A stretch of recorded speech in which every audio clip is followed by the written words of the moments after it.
చిరకాలము నాతో ఉంటానని క్షణమైనా వీడిపోలేదని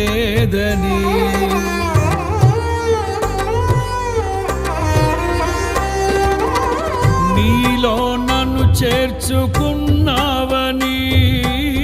తండ్రితో ఏకమై ఉన్నామని ఆనందగా